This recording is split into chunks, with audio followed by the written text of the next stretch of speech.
So essentially, for the error correcting codes, um, the did you get to the point in the paper where they do you understand that you have to provide a predicate and a function?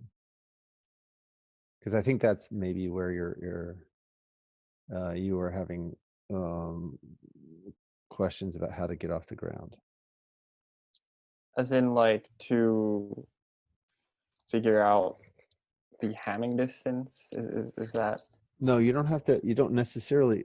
So they're abstract. So they say that in order to so first of all, they prove that if you have a predicate and a function that satisfy three properties, then um, you then the algorithm on page. I mean, it's a really straightforward algorithm, but the algorithm on page 70 will terminate and will give you the safety properties that are outlined in the beginning. Right. So I you need guess. Mhm. so then you need to understand what the properties of the predicate and the function are, and those are laid out in on 68 at 3.3.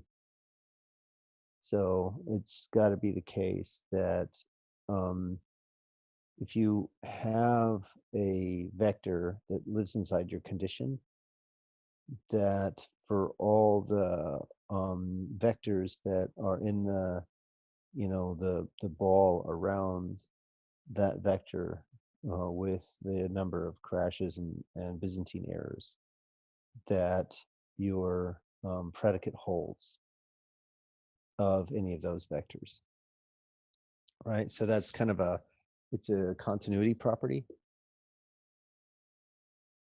Um, and then you have this other property which says that if you have any two vectors in the crash ball, um, and you know that without loss of generality that say the first vector is less than the second vector, um, and you know that your predicate holds of the first and the second, then the function has to be equal, right? So it's a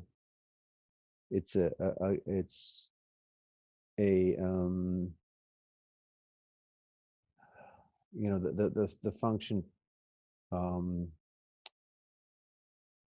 how do I say it, like as you increase in the level of information, the function converges to a value. And then the third one is if you have them in the crash ball, if you have a vector in the crash ball, um,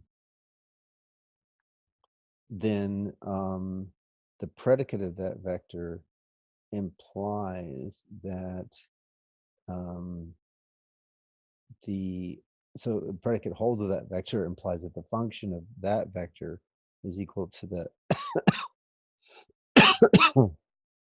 your to a vector in the condition, um, and that is also in the eyeball of that vector. All right, so the ball around the thing that is dictated by the number of crashes and errors. Um, and then so as long as you have those properties of S and P, um, then that algorithm on page 70 is guaranteed to converge. And then the next piece of the puzzle is um, that the um, that's enough uh, to determine that any that the if you take the um, sphere, uh, like being inside the eyeball. That's a funny phrase. Um, is and is your predicate, and then the center, and then the function returns the center of that ball is your function, and that suffices. And then you get a one-to-one correspondence between the code, the error correcting codes, and these kinds of conditions, right? So the error condition, the terminating conditions um, line up with the error correcting codes. So you can do it either way. You can use the error correcting codes, or you can use um, the Hamming distance thing. Does that make sense? Well, I I guess I'm sort of well, first of all, why is it important that we have termination?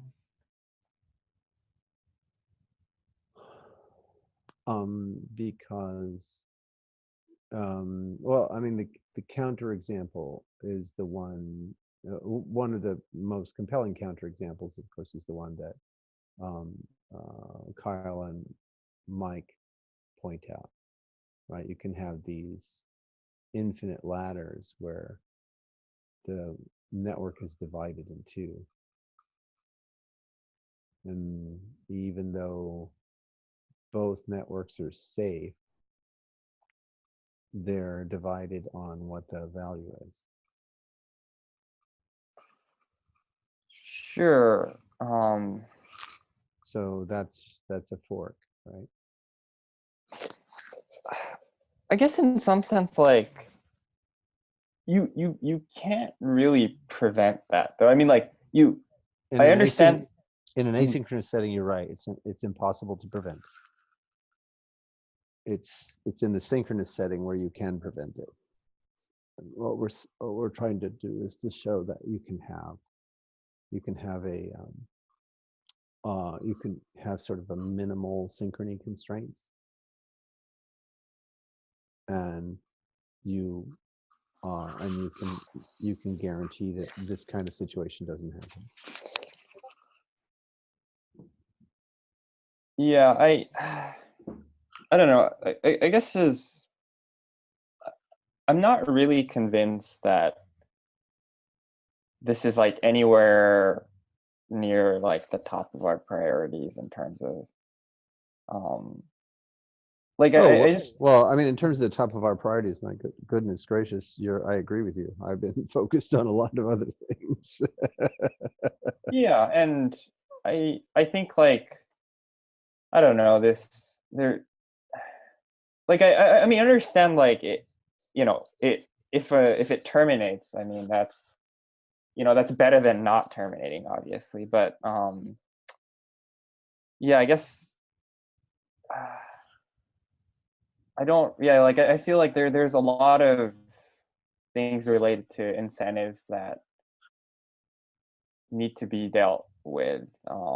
Sure, but the Casper channel is for the Casper research, right?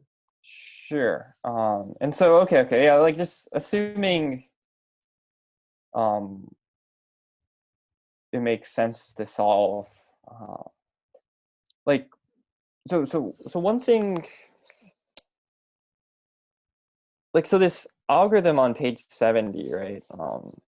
Yeah, Where I mean, basically, I mean, there's nothing to it, right? It's just like read, get the most recent value, um, and if your predicate holds, then you're done, because you update it with the function associated with the predicate function pair, right? And then write your answer. And then if it turns out that you have a definite value as opposed to top, then that's it. You're done. And otherwise, you loop, um, right? yeah, and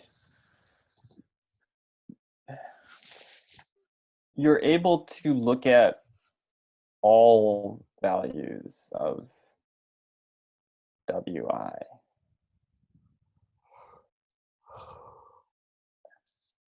and that's only because you're using this shared memory primitive, right? No, they have a corresponding version of the same thing with the message passing. And where's this? That's on page 75. And I see. yeah, shared memory versus message. Like the whole point of using row is that we get to abstract over those two situations. Like a name is either can map onto either memory or a channel. I see. Yeah, we don't really care, and the algorithms are isomorphic. Hmm. And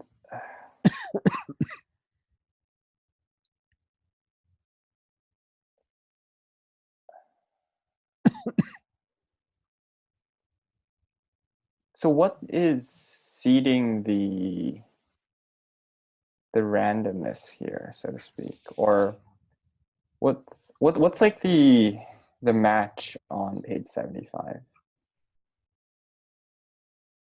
Page, sorry.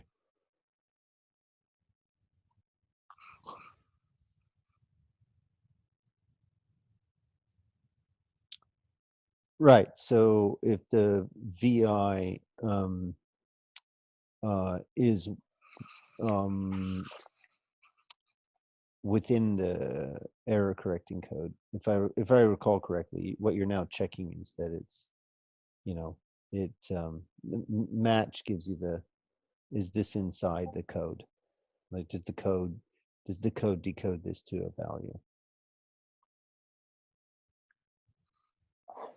I see. So that's sort of, is that almost equivalent to flipping a coin? No.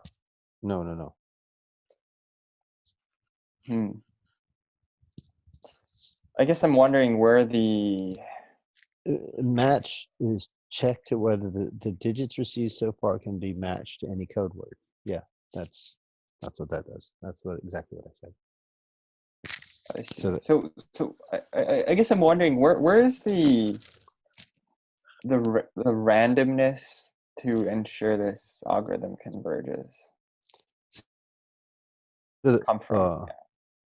you mean, I mean, the randomness is in message arrival order variation and value variation.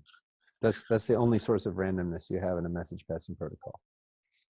So the combination of the way messages get passed in and this match function, it returns true if, the message order was in some specific fashion. Like that combination gives it the randomness you need to You don't split. need randomness in order to converge. What you need is to defeat the randomness, right? It's the randomness that is the source of potential non-convergence. Sure, I suppose that's what I meant. Like you need. Yeah, I agree. Yeah. So what happens is you use the it's the same idea, right? So your error correcting codes are in one-to-one correspondence with this, you know, check that your variation is not too great. Basically, what it's saying is that the variation on the values received can't require X amount of communication in order to get differences resolved. That's the synchrony constraint. It's a way of squeezing in on the amount of back and forth required in order to in order to resolve any differences, right? That's the trick. And right, so whether you constrain this by Hamming distance, right, which is literally measuring the total number of differences from a particular input vector, or you measure this by error correcting codes, which is another, it's basically another way of measuring the differences, right? The error correcting codes are saying, well, in a situation where I could either drop bits or I could swap bits, you know, what what kind of protocol could I use in shipping the bits around that would ensure that the information gets through, right? And so that's basically just um, changing the content of the messages to correspond to the communication events, right? So and that's what I was saying to you and Vlad, whatever it was, a couple of times ago, that Mhm. there's, right, that there's an isomorphism between those two ideas, right? If I can only ever ship a single bit at a time, then to ship a word around, I have to ship a bunch of bits. And so if I and so there's a correspondence between sending a word and a protocol that is a resilient protocol that um, ships the word one bit at a time, right? So that's effectively, if I implement something like high water mark, and that does, and I ship one bit at a time, then the high water mark, dance for that protocol could be encoded into a transformation of the word that I'm shipping to handle loss and duplication and bit swapping, right? So it just basically says, instead of shipping the word, I ship, like multiple copies of each bit, and I do certain transformations on the word that correspond to resilience against swapping. Does that make sense? Yeah, I think so. Yeah. So basically that's all that's going on. It's like this is not rocket science. It's really a super straightforward idea. But instead of committing us to um, the slot thing like they do in Casanova, or a timestamp thing like Vlad was originally considering, it has this advantage of we don't have to implement wall clock time. We just say, this is, you're only allowed to have so much variation, is what it comes down to. So you can encode the variation in the data values um, corresponds to how much uh, uh, uh, yeah, how much communication there can be. Uh, So so I like I understand the paper is giving us sort of this, as you describe, an alternate way to guarantee termination, but right. like do are we looking to constrain or like change CBC Casper um, I, to yes, start limiting variation? we absolutely want to make a version of CBC Casper that takes as a parameter this P and S, right? So you need a predicate and a function that satisfies these properties, right? So it's a conservative extension, right, in the sense that if P is you know, always returns true and the function always returns a constant, then you get back the original CVC Casper,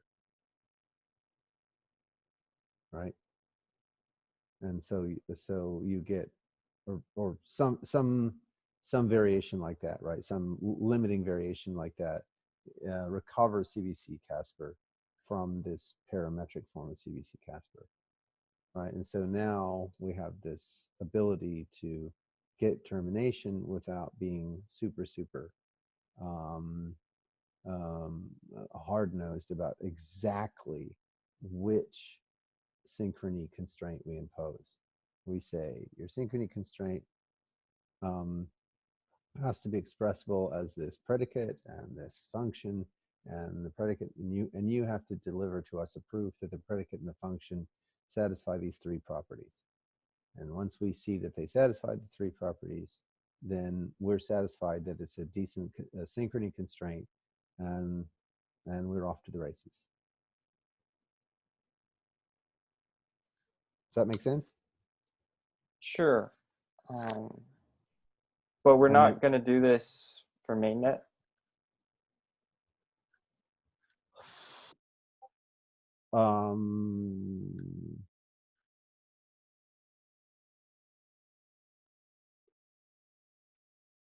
Yeah, I don't mind if we go out with forking. That's fine. We should probably take a look and see how, under what conditions we start to see forks, right? Because forks, like if you can tip it into forking as an attack, then that would be a bad thing. Well, yeah. I like, if I recall correctly, the original reason why we were interested in this error correcting code paper is because it's not because we wanted to prevent forks or like a guaranteed termination in some sense. But didn't we want like a it was for the validator incentives, right? Like we wanted to make sure that we either like we wanted to figure out if we could use this to kick out a lazy validator, or No, I wasn't ever looking at this for kicking out a lazy validator. I was literally looking at this as, the reason I was interested in error correcting codes is I wanted a language for synchrony without, like, I wanted to be able to introduce synchrony into the protocol without introducing wall clock time and without having to be without having to pick one synchrony constraint, right? I don't want to like nail the protocol down and say it's this synchrony constraint. It's round robin and that's it.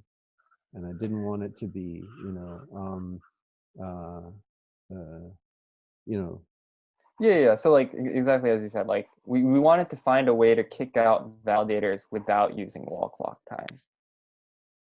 yeah, but it's not necessarily kicking out validators. Sure, but like some way to it's okay. Yeah. That's right. If they don't respond according to the synchrony constraint, then they are viewed as either Byzantine failing or crash failing. Yes, correct. Now I understand what you mean. Yes. So I mean, like I do think that is pretty important, though. Like I, like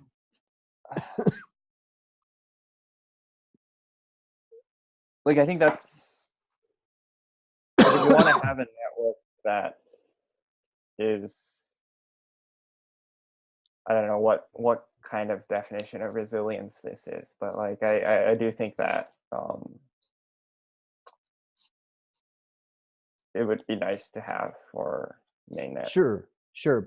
That part, yeah, right. And so that, yeah, that kind of resilience, this kind of is liveness, right? That's traditionally called liveness.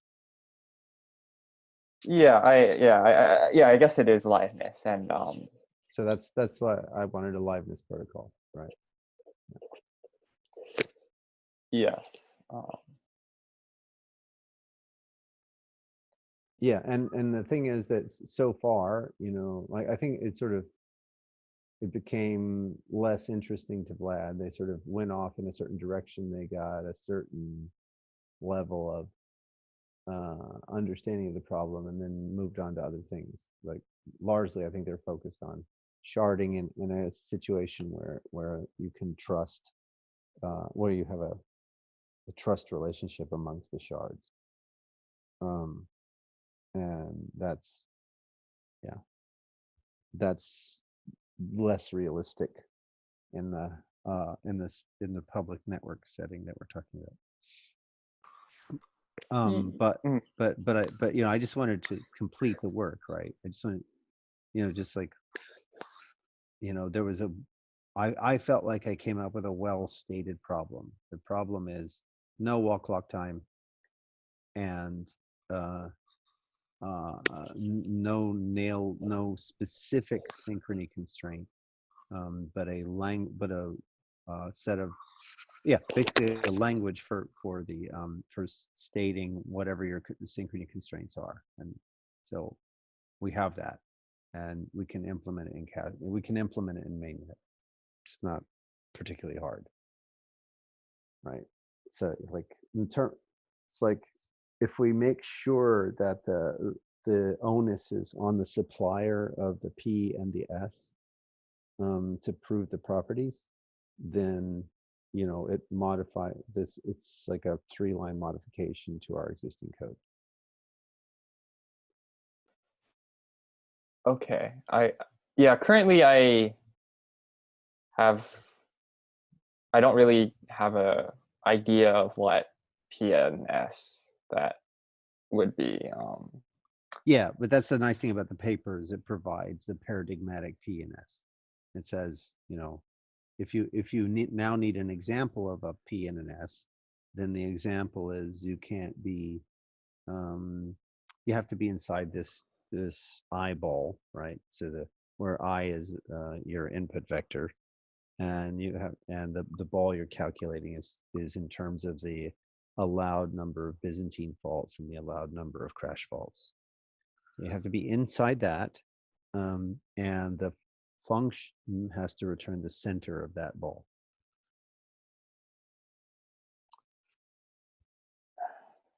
So that's an example of one, right?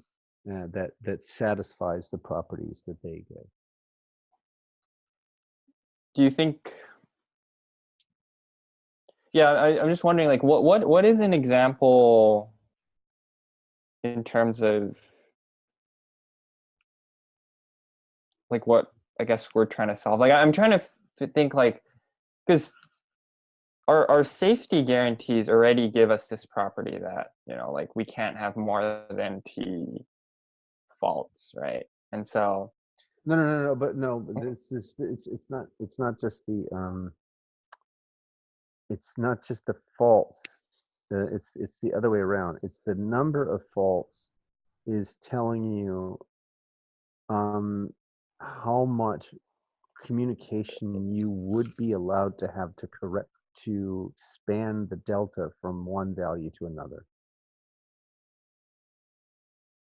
So, like, in the case of a bit, right, or a word made of 4 bits, how much communication do you need in the ideal world to be able to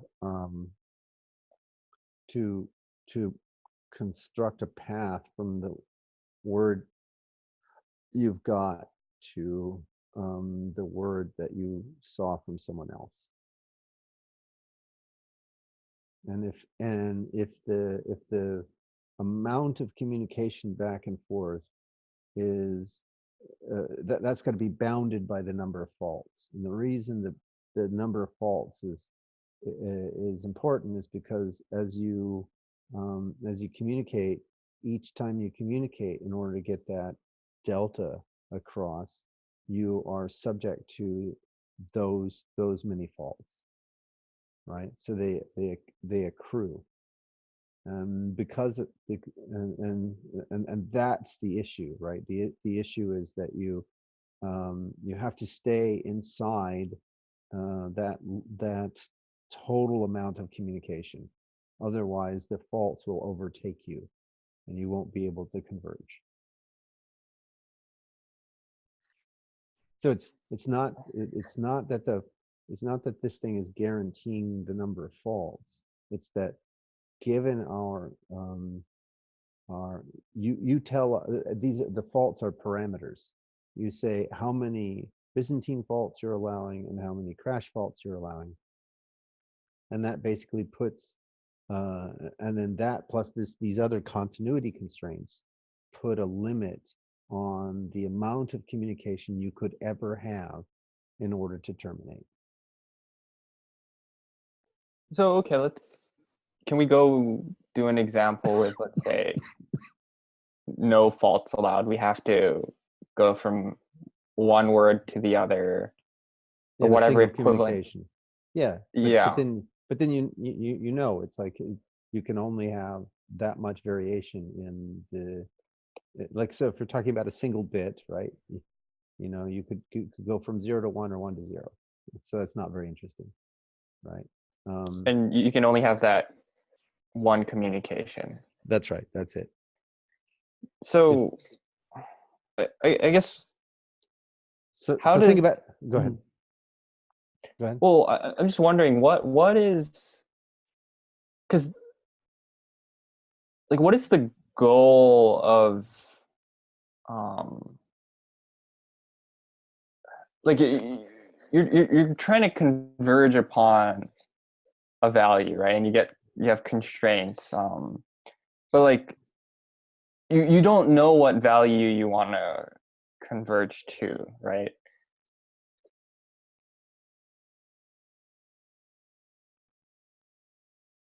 So like I guess Yeah, maybe. you don't know what value you're going to converge to, but it's this collection of properties. Here it is on page, hang on, let me see where it is.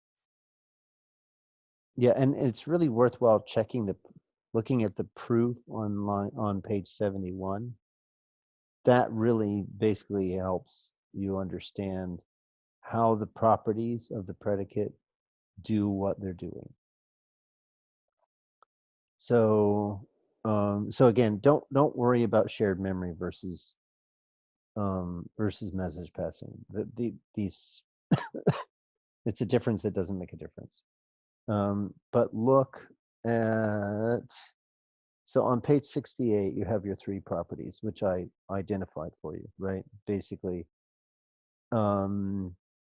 it's got to be the case that your condition implies your predicate, right? So if you're inside the condition, then your predicate holds. And then it's got to be the case that the predicate implies the function in basically 2 ways, right? Those are the other 2 properties. And then once you once you kind of internalize those 2 things, then and then probably the best way to do it is to look at it from the perspective of the proof of lemma 1 and the proof of lemma 2. That will really, you know, do the trick. That's where the rubber meets the road. Okay, Yeah, that's yeah, good to know. Thank you. yeah. It's basically just like looking at how lemma 1 and lemma 2 work. And again, the context here is the, you know, the little protocol on page 70, and then and what makes those lemmas tick, like they don't go through unless you have these properties on page 60 at the bottom of page 68. Yeah. So we've got okay, we got about 6 minutes left. Yeah. Any updates on the Casper? Sure. Well, so just quickly, so do you want me to, you know, after going through this and thinking through, try to come up with a PNS for our protocol? Is that the idea? I mean, we can talk about it together. You don't have to do that alone. It's going to be interesting for our blogs, right? Yeah. The I mean, but PNS, the PNS for our for what's communicated, which is our blogs, is going to be somewhat tricky, right? So we can talk about that. I see. So like you don't think it would be straightforward? Well, I mean, I, it's just going to be fun, right? Yeah, no, no, of Yeah, course, you know. that's I just want to be so straightforward. Yeah, it's not going to be as straightforward as running the cost accounting on the simplified matcher. Got it. Yeah, Yeah, yeah. it'll be a little bit more thought. So let's so I just don't want you to have all the fun. I want to get a chance to think about it too. Fair enough. But like our goal is to try to wrap this up before mainnet because we want to include it. We want that Right. property, right? I think you agreed that we want this property. Yeah, like I think this is really important. So like, Yeah, yeah. Cool. okay. Yes, So we, that's we got that's. we got a lot of work to do. Yeah, yeah, got it. Yeah, well, I wouldn't say it's that much work. It's just some work, right? I mean, like first of all, just having the framework worked out for us is like a huge win, right? We didn't like mhm. there's so much that we didn't have to do because of this. And the other thing is that right, I mean, like if you look at all the work that Kyle and Mike did, and you look at all the work that Aditya did with Vlad, I mean, like all of that was basically just trying to come up with a framework in which to think about it, right? So we win because we have this nice crisp framework in which to think about it, and it basically just comes down to find a P and an S, and then you're done, right? In the same way that Vlad's original proposal was just, find uh, your safety oracle and you're done, right? Yeah. You just it's just like a few things to plug in, and then the protocol framework helps you solve Yeah, the I puzzle. agree. I mean, like, in some sense, this is like an accumulation of what, like 20 years of consensus research, right? Like Yeah, pretty on the much. traditional side. Yeah, yeah, yeah, yeah. So, but I Yeah, mean, like, exactly. like, I guess in that sense, the sum work is still quite a bit. Yeah, I would say. But yeah, yeah. Anyways, yeah, just quickly on the Casper updates. Yeah. We so we had this bug where for the block store we were so um I think Daniel would explain this during stand up, but I guess for anyone who's listening publicly, basically when we do a write to either the block dag store or the block store, we we don't want to write the file out immediately and hope that the operating system will cleanly write it out, because it could be the case that we shut off the node halfway during the write out. So Oh. like what we do is we write out the file to a temporary file, and then we do an atomic move to something more permanent. So this guarantees that at least it's either there or not. And when we do this, if the temporary file storage was on a different partition or a different mount than our .r node or wherever you're running you're storing the block DAG and RSpace and all the rest of the files, then we would get an exception during the atomic move, because you can't do an atomic move across two different file systems. And so yeah, that was one, and Daniel fixed that, and so now, yeah, like that part, like so some people were struggling with that in the testing session, so we Got it. got that fixed. And another thing is when we were doing for the block approval, like we would sometimes see like multiple Genesis blocks Yeah, in yeah, the yeah, block store. yeah. And so what's happening is that we were creating a new approved block each time, because essentially the we Oh, don't we didn't keep yeah, track of the fact of whether we did the Genesis ceremony and whether there is already a Genesis block. yeah, yeah, yeah. I understand. So we would always create a new one. And so now we actually store the approved block in a special file in the block store. And so, yeah, Got it. Got it. yeah, Daniel worked on the block store part, and then I fixed up the logic in the Genesis ceremony areas, and so like that's fixed too. So that's yeah. So we should that should clean up the last sort of wrinkles with the testing, and we still haven't been able to. It's 8:01, so Oh, got it. gotta jump over to the other one. Cool. Thanks, Christian, and we'll Yeah. Sweet. see you soon. Yep. See you, Christian. Mhm.